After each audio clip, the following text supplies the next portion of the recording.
المجد للثالوث القدوس المتساوي في الجوهر.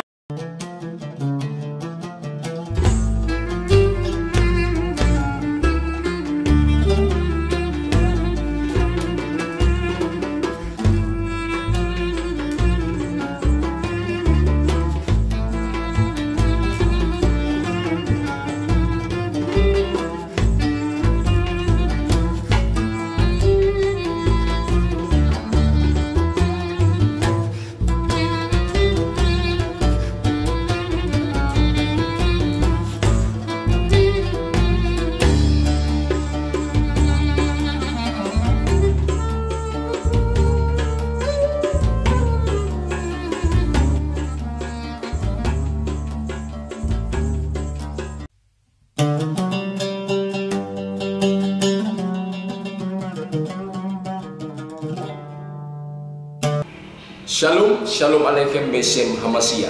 Salam sejahtera di dalam nama Tuhan Yesus. Nah, kembali lagi dalam video ini saya ingin menjelaskan tentang pokok pengajaran iman Kristen yang begitu penting tentunya. Kalau kita sebagai orang percaya, kita sebagai pengikut Yesus, kita harus mengerti tentang pengajaran ini, yakni tentang makna sebutan firman bagi Yesus. Apa maknanya Yesus disebut Sang Firman? Apa maknanya Yesus disebut Sang Logos, firman Allah itu sendiri? Nah, kita akan melihat di dalam Injil Yohanes pasal yang pertama, ayat yang pertama. Saya akan bacakan dalam Injil Yohanes pasal yang pertama, ayat yang pertama. Pada mulanya adalah firman. Firman itu bersama-sama dengan Allah, dan firman itu adalah Allah. Kemudian di dalam ayat 14 kita tahu di sana dinyatakan lebih jauh, dan firman itu telah menjadi manusia dan diam di antara kita. Kita telah melihat kemuliaannya, yaitu kemuliaan yang diberikan kepadanya sebagai anak tunggal Bapa, penuh kasih karunia dan kebenaran. Amin. Nah, Injil Yohanes pasal pertama, ayat pertama, ini merupakan salah satu ayat kitab suci yang paling sering disalahpahami, disalah tafsirkan, bahkan diselewengkan oleh para bid'ah, oleh para sekte Kristen sejak awal sejarah kekristenan sampai hari ini, dan juga disalahpahami oleh orang di luar iman Kristen. Nah, kita akan lihat nanti lebih jauh contoh apa, misalnya kira-kira kesalahpahaman seperti apa yang mereka miliki tentang sebutan Yesus sebagai Sang Firman. Nah, ini harus penting kita ketahui, berkaitan dengan penghayatan iman kita sendiri secara pribadi, maupun terkait juga dengan pewartaan kita sebagai pengikut Kristus yang Tuhan memberikan tanggung jawab untuk kita menjadi saksi, untuk kita menceritakan, untuk kita mengabarkan tentang Yesus yang adalah Tuhan dan Juru Selamat. Yang pertama, misalkan pemahaman yang dimiliki oleh sekte Kristen yang disebut saksi Yehova. Mereka memahami ayat ini minimal ada 3 pandangan. Yang pertama, mereka menyebut dan firman itu adalah Allah. Dalam teks aslinya, mereka ubah pemahamannya, ubah pemaknaannya menjadi dan firman itu adalah suatu Allah. Jadi dalam terjemahan Alkitab bahasa Arab dikatakan wa kana kalimatu ilahan, dan firman itu adalah suatu ilah. Nah, tentu gereja yang sejati, orang percaya akan menolak pemahaman semacam ini, sebab di dalam iman Kristen keyakinan akan keesaan Allah itu sesuatu yang tidak bisa ditawar-tawar. Kalau firman itu dikatakan suatu ilah, sembahan yang lain selain Allah yang esa itu, maka Allahnya ada berapa? Tuhan itu ada berapa? Dalam iman Kristen, Allah itu esa. Tidak ada yang lain selain Dia yang satu-satunya. Karena itu pandangan ini jelas kaul, tidak sesuai dengan kitab suci. Dan yang kedua, Yesus disebut Sang Firman dipahami oleh saksi Yehova. Yesus itu adalah pewarta sabda Allah. Dia hanya juru bicaranya Tuhan, tidak lebih dari itu. Kira-kira seperti nabi-nabi yang lain. Nah, yang ketiga, Yesus disebut Sang Firman dalam makna Yesus itu adalah ciptaan Allah yang pertama, sebelum ciptaan yang lain ini diciptakan. Sebelum malaikat, sebelum manusia, sebelum langit dan bumi, Yesus itu adalah ciptaan yang mula-mula.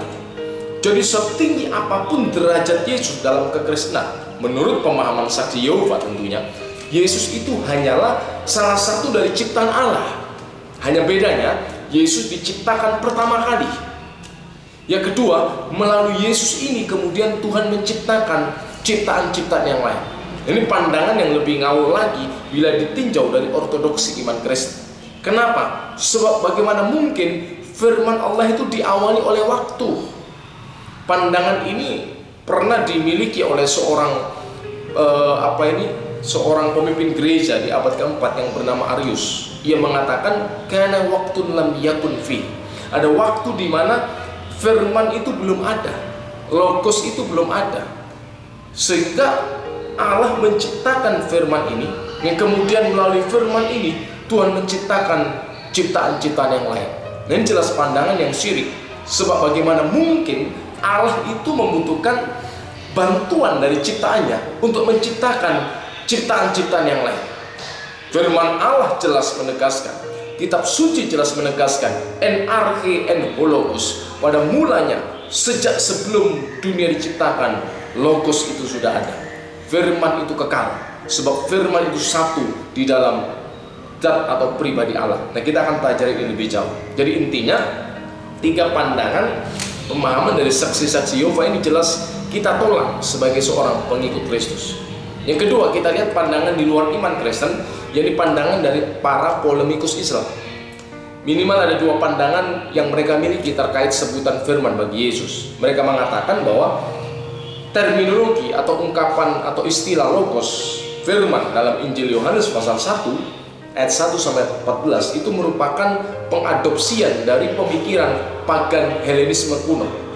Jadi mereka katakan Injil Yohanes 1 itu hanyalah adopsi, hanyalah kopian dari pemikiran pagan Helenisme kuno tentang logos neoplatonisme. Nah, mungkin Anda sedikit bingung dengan istilah-istilah ini, tetapi Anda silakan ikuti lebih jauh di dalam tayangan video ini. Nanti Anda akan mengerti lambat laun dengan istilah-istilah logos, kalimatullah. Nanti Anda akan mengerti dan mulai memahami.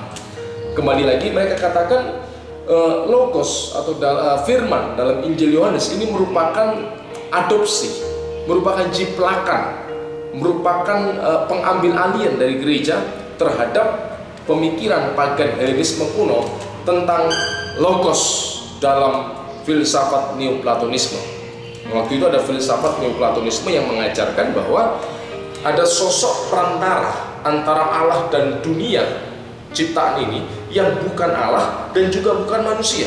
Sosok intermediari ini adalah yang menciptakan ciptaan-ciptaan lainnya ini, tetapi ia juga bukan Allah, ia juga bukan manusia. Jadi sosoknya tidak jelas. Dan satu lagi, di dalam pandangan neoplatonisme jelas logos itu tidak pernah dibayangkan akan menjadi manusia. Sebab pandangan Helenis pada waktu itu memandang sangat kontras antara Allah dengan dunia materi ini. Dunia non materi dengan dunia materi dianggapnya jahat. Sehingga mana mungkin logos itu berinkarnasi menjadi manusia. Nah, ini berlawanan dengan ajaran kitab suci bahwa sang firman itu menjadi manusia. Ini yang pertama. Yang kedua, para polemikus muslim itu memahami bahwa logos atau firman, sebutan yang dikenakan kepada Yesus, itu bermakna bahwa Yesus adalah ciptaan dari sang firman. Jadi Yesus itu diciptakan oleh firman Allah. Dengan lain kata, Yesus itu adalah makhluk, Yesus itu adalah ciptaan. Nah, sebelum kita masuk lebih jauh mendengar penjelasan yang alkitabiah, yang sesuai dengan ortodoksi iman Kristen, kita akan belajar lebih dulu sekilas bagaimana pandangan kristologi Qur'ani tentang sebutan firman bagi Yesus. Saya akan sampaikan sekilas saja. Nah, secara tekstual, Quran itu berbicara tentang Yesus sebagai firman. Karena di dalam Quran sendiri ada ungkapan firman yang dikenakan kepada Yesus. Itu ada di dalam 3 ayat. Dalam surat Al-Imran ayat yang ke-45, di dalam surat An-Nisa ayat yang ke-171, Anda bisa melihat nanti, Anda bisa browsing. Dan juga di dalam surat Ali Imran ayat yang ke-39. Di dalam surat Ali Imran ayat yang ke-45, Yesus di sana dikatakan firman yang dari Dia, kalimatin minhu, firman yang dari Allah, dari Dia, Ismuhul Masih, yang namanya adalah Al-Masih. Sedangkan di dalam surat An-Nisa ayat yang ke-171, Yesus disebut sebagai firman yang dilemparkan, yang dikeluarkan kepada Maryam. Kalimatuhu alqaha ila Maryam. Kalau di dalam surat Ali Imran ayat yang ke-39, di sana mengisahkan tentang Yahya atau Yohanes Pembaptis yang dikatakan musaddiqan bi kalimatin minallah. Sosok atau seorang yang membenarkan, mengiyakan firman yang datang dari Allah. Itu adalah 3 rujukan tekstual dari Quran yang berbicara tentang pribadi Yesus sebagai sang firman.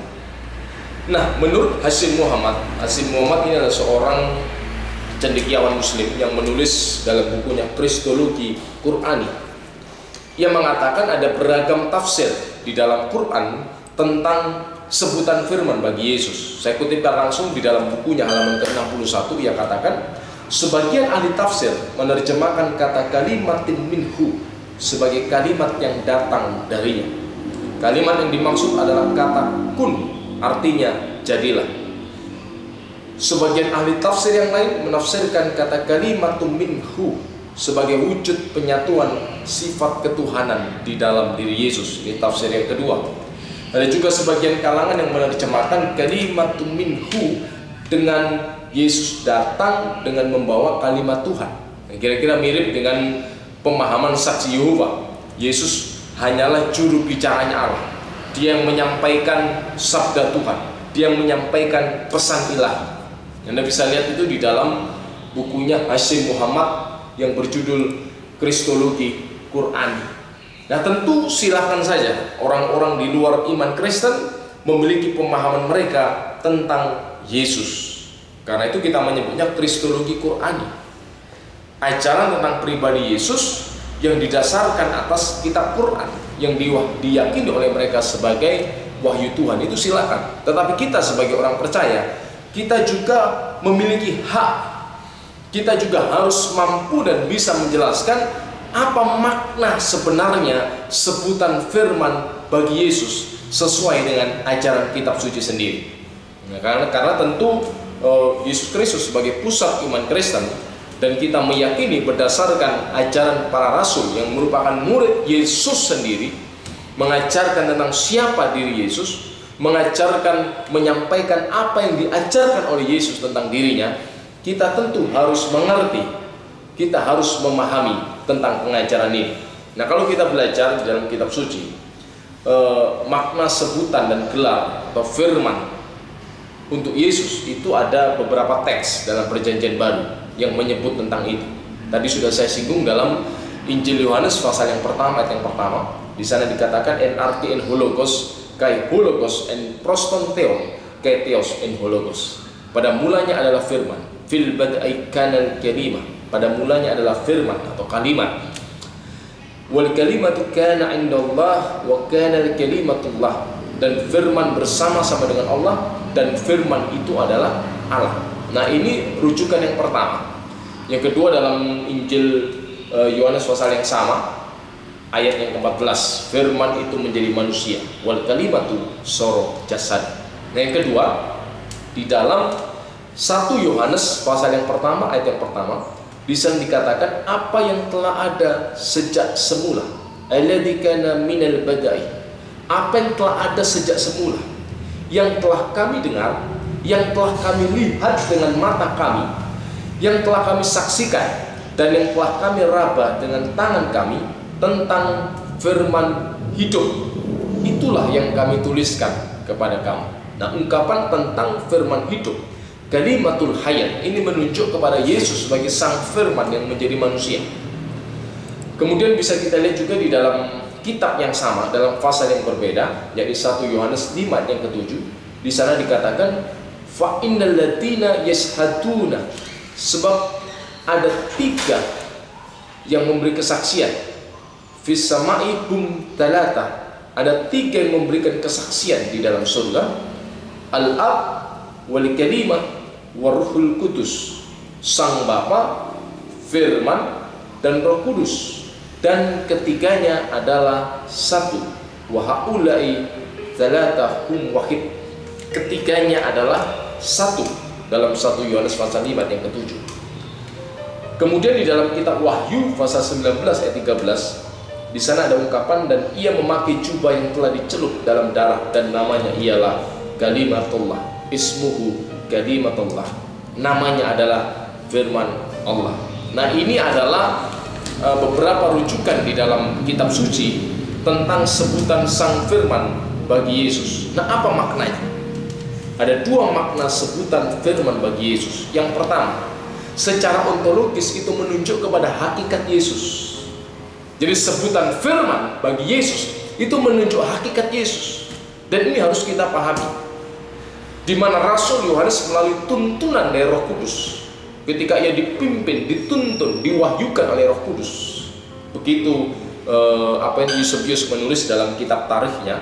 Saya kutipkan pernyataan dari Abuna Tadros Malati, ya, seorang abuna atau pendeta dari gereja Koptik yang banyak menulis tafsir kitab suci. Ia menuliskan tafsirnya terhadap Injil Yohanes pasal 1 ayat yang pertama. Dikatakan di sana, bainama ihtammal basyiraini, ketika kedua penulis Injil yakni Lukas dan Matius itu fokus pada peristiwa kelahiran jasmani Kristus. Jadi kalau kita lihat dalam Injil Matius, Injil Lukas, di sana dikisahkan secara detail narasi tentang kelahiran Yesus dalam wujud inkarnasinya. Maka Yohanes fokus menampilkan kelahiran kekal dari Kristus Tuhan. Ihtamma Yuhanna bi'ibrasil miladil azali lisayyidil masih. Maka Yohanes itu fokus menampilkan kelahiran kekal. Jadi kalau Injil Matius, Injil Lukas itu fokus kepada kelahiran jasmani, kelahiran dari Yesus Kristus secara manusianya. Sedangkan Injil Yohanes langsung menampilkan kelahiran ilahi. Jadi makna kelahiran itu juga bukan makna secara harafiah. Anda harus bisa membaca kitab suci itu tidak dipahami dengan makna-makna secara harafiah. Walaupun memang ada kitab suci berbicara secara harafiah, tetapi makna yang mana yang bermakna kiasan seperti kelahiran kekal, itu kan tentu bermakna kiasan. Ia lahir dari sang Bapa. Itu tidak bermakna secara harafiah, tetapi bermakna kiasan. Artinya ia berasal dari sang Bapa. Dan dikatakan, saya tulis di sini, mukaddimah atau pembukaan Injil Yohanes diawali penyingkapan hakikat Yesus di balik wujud jasmaninya. Jadi Injil Yohanes itu menyingkapkan tentang hakikat Yesus di balik wujud jasmaninya. Nah, kerap kali orang percaya atau bahkan orang di luar iman Kristen itu hanya memandang Yesus dari wujud jasmaninya, seperti yang pernah dilakukan oleh orang Yahudi. Ketika Yesus berkata, sebelum Ibrahim jadi, aku ada. Orang Yahudi heran, bagaimana mungkin umurmu belum 50 tahun, engkau dengan Ibrahim berjarak sekitar 2000 tahun, tetapi bagaimana mungkin kau berkata, Prin Abram Genestai ego emi, sebelum Abram dijadikan, diciptakan, aku sudah ada, sedangkan umurmu belum 50 tahun. Nah, ini contoh bagaimana kita kerap kali memandang Yesus itu dari wujud jasmaninya saja. Yesus kan nabi, apakah salah? Tidak salah. Memang salah satu jabatan Mesias adalah sang nabi. Yesus kan manusia, apakah salah? Tidak salah. Kitab suci menjelaskan, mengajarkan, menyatakan bahwa sang firman itu menjadi manusia. Ia benar-benar manusia, memiliki tubuh kemanusiaan. Dan tentu ini ada tujuannya. Kita akan bahas dalam lain waktu, atau Anda bisa lihat dalam tayangan video saya yang lain dalam channel saya tentang ajaran keselamatan dalam iman Kristen. Kenapa sang firman itu menjadi manusia? Tetapi kitab suci mengajar bahwa Yesus bukan hanya berhakikat manusia, tetapi ia memiliki hakikat yang lain. Sebelum inkarnasinya, ia memiliki hakikat yang lain. Dengan lain kata, Yesus sudah eksis, Yesus sudah ada sebelum ia memiliki wujud manusia. Sebagai apa? Nah, kita belajar lebih jauh. Nah, kemudian kita bisa lihat lagi, Abuna Tadros Malati menjelaskan kembali di dalam pasal pertama ini, Rasul Yohanes berbicara tentang keilahian Kristus Tuhan. Yatahaddatsul Qidis Yohanes berbicara, Rasul Yohanes an-lahutis sayyidal masih, tentang keilahian Tuhan Yesus Kristus, di mana ia menyajikan untuk kita kesaksiannya tentang Kristus. Jadi melalui wahyu dari Roh Kudus, bi'ilani Rohul Kudus, dengan pewahyuan dari Roh Kudus, Rasul Yohanes itu menyatakan tentang hakikat Yesus, di mana Yesus dikatakan sebagai firman, logos. Apa maknanya? Nah, logos atau firman itu menunjuk kepada hakikat Yesus. Kita harus tahu dulu apa makna firman atau logos. Maknanya adalah pikiran ilahi. Logos itu bermakna ilmu Allah, pengetahuannya Allah, pikirannya Allah yang satu dan berdiam di dalam zat atau wujud Allah. Nah, ungkapan zat di dalam bahasa Arab itu bukan sama seperti dalam ilmu kimia, zat padat, zat cair, zat gas. Tetapi zat di sana bahasa metafisik, bahasa filsafat artinya wujud, diri, eksistensi. Di sana kita mengutip tulisan dari Baba Senoda, Paus Koptik yang ketiga. Ia berkata di dalam bukunya Lahutal Masih, Keilahian Kristus, dikatakan di sana wa min huna ibaratul kalimat ta'na aqlullah. Jadi makna ungkapan kalimat atau firman dalam Injil Yohanes itu bermakna pikiran Allah, aqlullah, akalnya Allah. Akal dalam bahasa Indonesia itu artinya pikiran, pikiran Allah. Sang Maha Berbicara atau sabda ilahi yang rasional menunjuk kepada sabda Allah yang bersumber dari pikiran Allah. Li'anna aqlullah ka'inun fillahi mundzul azali. Sebab pikiran Allah bereksistensi di dalam wujud Allah sejak kekal. Jadi ini makna logos. Kalau Anda baca di dalam Injil Yohanes 1 ayat 1, pada mulanya adalah firman, firman bersama-sama dengan Allah. Itu maknanya bukan Alkitab, pada mulanya adalah Alkitab, bukan. Terminologi atau istilah firman dalam Injil Yohanes 1 ayat 1 di sana menunjuk kepada pikiran Allah, hikmat ilahi, pengetahuan Allah yang satu dan berdiam di dalam wujud Allah sejak kekal. Tadi katakan kainun fillahi mundzul azali, berdiam, bereksistensi di dalam wujud Allah sejak kekal. Artinya tidak diawali oleh waktu. Karena itu dalam Injil Yohanes 1 ayat 1 dikatakan NRK, pada awal mula sebelum segala sesuatu ada. yakni pada zaman kekekalan logos itu sudah ada. Karena Allah itu kekal, maka pikirannya, ilmunya, pengetahuannya itu juga kekal di dalam diri Allah. Allah ada, maka di sana ada pikirannya, ada hikmatnya, ada pengetahuannya. Itu logos di dalam bahasa Yunani.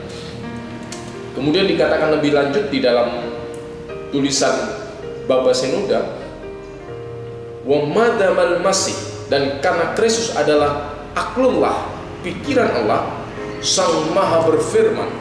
Jadi aklullah innatik, Allah Sang Maha berfirman.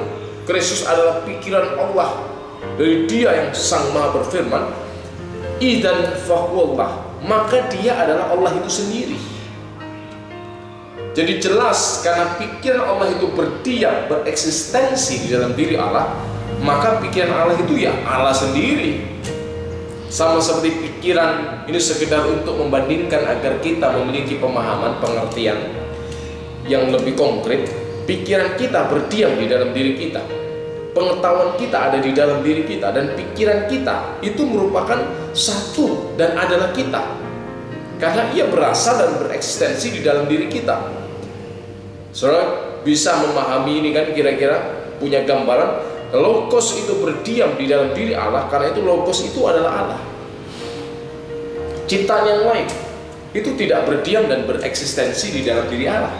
Hanya Allah yang berdiam, hanya logos kalimatullah yang berdiam dan bereksistensi di dalam diri Allah. Nah, karena itu di dalam pengakuan iman gereja di sana dikatakan al-mauludu minal ab qabla khulituhu, yang lahir dari sang Bapa sebelum segala zaman.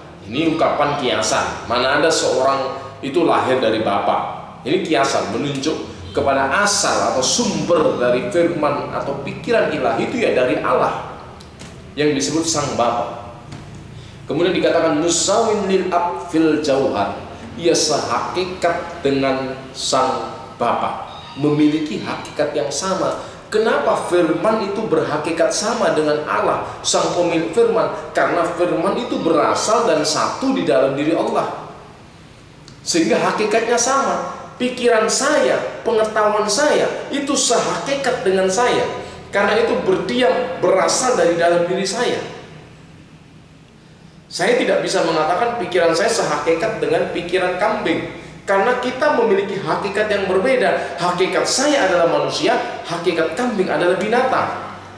Karena ia firman-Nya Allah, maka ia memiliki hakikat yang sama. Karena itu dikatakan dalam Injil Yohanes 1 ayat yang pertama, dan firman itu adalah Allah. Kenapa firman itu adalah Allah? Karena firman itu berasal dan berdiam di dalam diri Allah. Dia memiliki hakikat yang sama dengan Allah. Karena itu disebut Allah itu sendiri. Itu maknanya. Jadi gelar firman bagi Yesus itu menunjukkan siapa dan apa hakikat Yesus. Nah, ini penting. Baik sebelum ia berinkarnasi menjadi manusia, maupun sesudah ia berinkarnasi, hakikatnya tidak berubah. Ia tetap memiliki hakikat ilahi itu. Inkarnasi, penjelmaan menjadi manusia, tidak menghilangkan atau merubah hakikat Yesus sebagai sang firman. Karena itu ia tetap, walaupun ia mengenakan tubuh jasmani, ia tetap berkata, sebelum Abraham jadi, aku ada. Ia tetap berkata, 2-3 orang berkumpul dalam namaku, aku hadir di tengah-tengahmu. Ia tetap berkata, aku menyertai engkau sampai kesudahan alam. Ayat-ayat ini menunjukkan bahwa ketika firman itu menjadi manusia, hakikatnya sebagai sang firman tidak hilang atau mengalami perubahan. Tetap ia berhakikat ilahi. Yang lebih jelas lagi, apa makna sebutan firman bagi Yesus? Itu menunjuk kepada hakikat Yesus sebagai sang pencipta segala sesuatu. Nah, ini dalam iman Kristen. Karena itu dalam Injil Yohanes 1 ayat 3 dikatakan, kullu syai'in bihi kana, segala sesuatu dijadikan oleh Dia. Wa bi ghairihi lam yakun syai'un mimma kana, dan tanpa Dia tidak ada sesuatu pun yang telah jadi dari segala yang dijadikan. Jadi di sini jelas, berdasarkan pemahaman keyakinan iman Kristen, sebutan firman bagi Yesus itu tidak bermakna Yesus dijadikan oleh firman Allah, tetapi sebaliknya Yesus adalah pencipta segala sesuatu.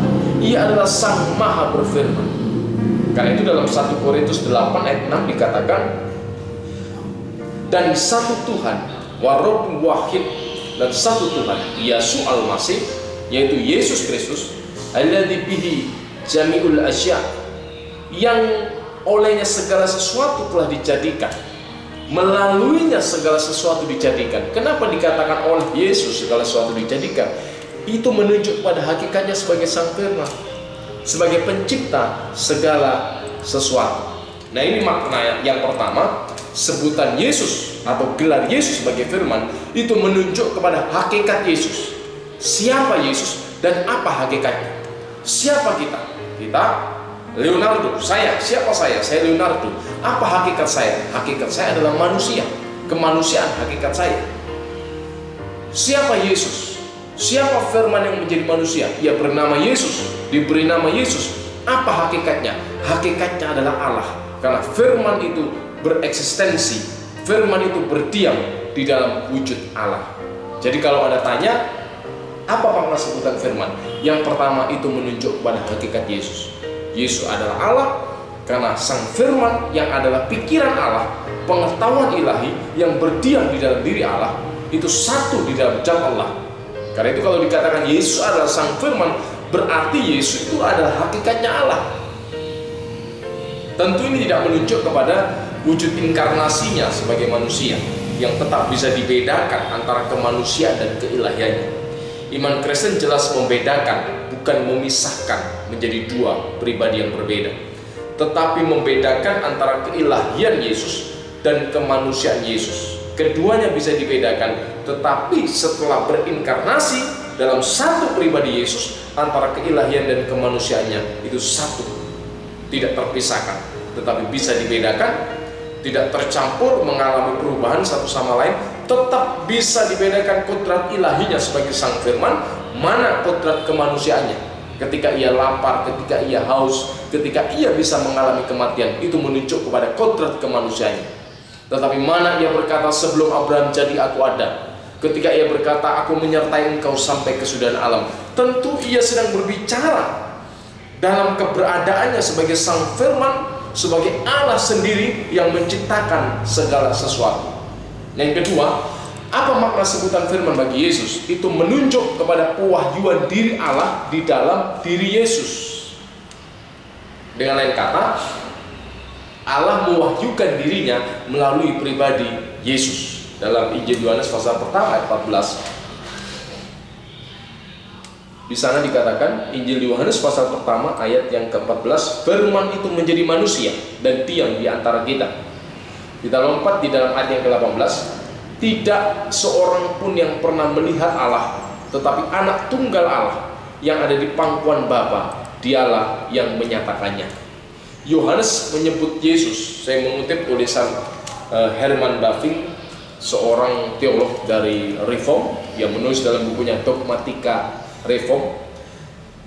Di bukunya jilid yang kedua halaman 341, di sana dikatakan Yesus menyebut Kristus sebagai Sang Logos karena di dalam Dia dan oleh Dialah Allah menyatakan dirinya, baik dalam pekerjaan penciptaan maupun penciptaan ulang. Jadi sebutan Logos yang dikenakan kepada Yesus atau gelar Yesus sebagai Sang Firman itu memiliki makna Yesus adalah pewahyuan diri Allah. Pewahyuan artinya penyingkapan, penyataan diri Allah sendiri. Allah yang maha transenden, yang maha tinggi dari ciptaannya, tetapi yang menyatakan dirinya di dalam pribadi Yesus Kristus. Nah, saya mengutip tulisan seorang teolog Koptik yang bernama Anba Yohanes dalam bukunya Aqidatul Masihiyyin fil Masih, ajaran iman Kristen atau kepercayaan Kristen tentang Kristus. Ia menulis, huwallahu alladzi lam yakun manzuran fil ahdil qadim. Dia adalah Allah yang tidak nampak dalam perjanjian lama, wasara manzuran fil ahdil jadid, dan menjadi nampak atau telah menampakkan diri di dalam perjanjian baru, di era perjanjian baru, fil masih, di dalam Kristus.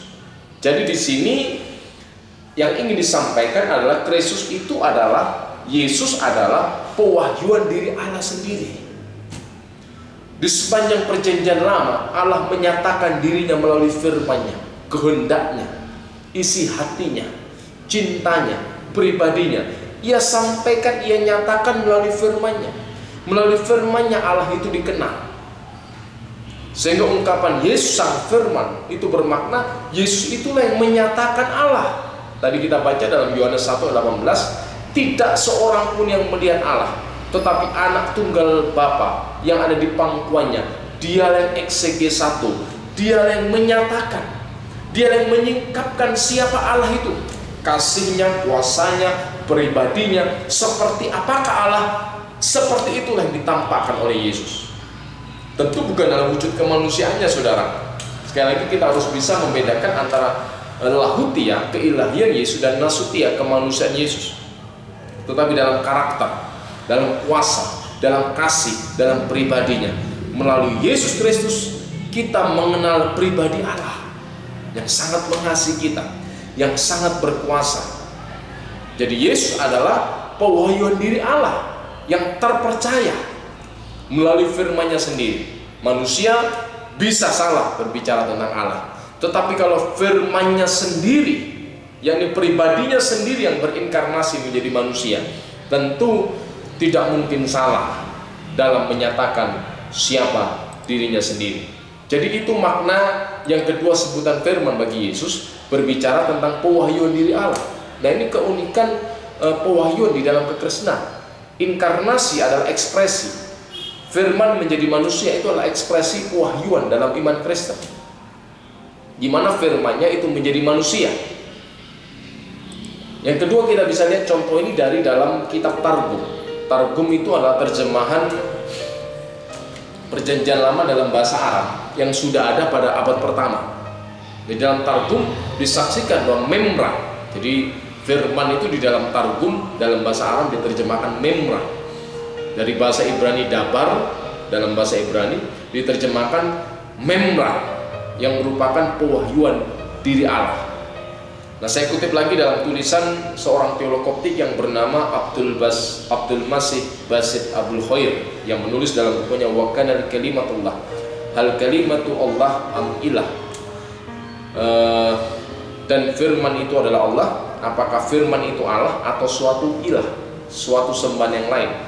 Yang menulis dalam bukunya, ketika PL diterjemahkan dari bahasa Ibrani ke dalam bahasa Arab, wa indama turjam al-Abdul Qadim, ketika PL diterjemahkan dari bahasa Ibrani ke dalam bahasa Arab, penerjemah Targum menempatkan kata memra. Jadi saya katakan tadi, Targum ini adalah terjemahan bahasa Aramaik dari Perjanjian Lama yang berbahasa Ibrani. Karena dulunya orang-orang Yahudi yang mengalami pembuangan ke Babel pada zaman Nebukadnezar, zamannya Daniel, Sadrak, Mesak, Abednego, mereka sudah bertahun-tahun, puluhan tahun, ratusan tahun tinggal di sana. Mereka mulai lupa dalam percakapan sehari-hari menggunakan bahasa Ibrani, lebih banyak menggunakan bahasa Arab. Tetapi bahasa Ibrani tetap dipakai menjadi bahasa mengaji, bahasa agama, bahasa mengkaji kitab suci. Mereka menggunakan bahasa Ibrani. Tetapi dalam percakapan sehari-hari mereka menggunakan bahasa Arab. Nah, Targum ini merupakan terjemahan bebas, kira-kira terjemahan parafrase dari PL yang berbahasa Ibrani. Nah, di sini katakan penerjemah Targum itu menempatkan kata memra atau firman sebagai alternatif kata dabar. Dabar itu bahasa Ibrani dari firman. Dabar Adonai, firman Tuhan. Ketika diterjemahkan di dalam bahasa Arab, diterjemahkan dengan kata memra, firman, memra Allah, firmannya Allah, untuk menunjuk kepada firman Allah, bahkan diri Allah sendiri. Maksudnya apa? Maksudnya ketika di dalam PL, Allah itu digambarkan berelasi, berantropomorfis dengan umatnya, berelasi dekat seperti layaknya seorang manusia dengan segala aktivitasnya. Maka di sana kata Allah atau Adonai, Yod Hevavhe, YHWH, yang dalam bacaan akademis seringkali dibaca Yahweh, tetapi ini pun hanya bacaan kira-kira, bacaan akademis. Tidak ada seorang pun yang tahu persis apa bacaannya. Karena itu orang Yahudi sendiri ketika membaca Perjanjian Lama dan menemukan 4 kata ini, 4 huruf ini, Yod Hevavhe, YHWH, mereka akan membacanya dengan Hashem, sang nama, atau membacanya dengan Adonai, Tuhan artinya. Nah, ketika digambarkan di sana Tuhan itu berelasi dekat dan melakukan aktivitas-aktivitas seperti manusia untuk menjaga transendensi Allah, maka penerjemah Targum ini seringkali menerjemahkan atau mengganti kata Yod Hevavhe, YHWH ini dengan kata memra, Allah atau firman Allah. Misalnya saya beri contoh dalam Kejadian pasal 28 ayat yang pertama. Di sana dalam teks Ibrani dikatakan Weshapti Beshalom El Bet Avi Wehaya Adonai Li Lelohim. Artinya, dan kalau aku kembali ke rumah ayahku dengan selamat, maka Yahweh atau Tuhan akan menjadi Allahku. Li Lelohim, kata Elohim, menjadi Allahku.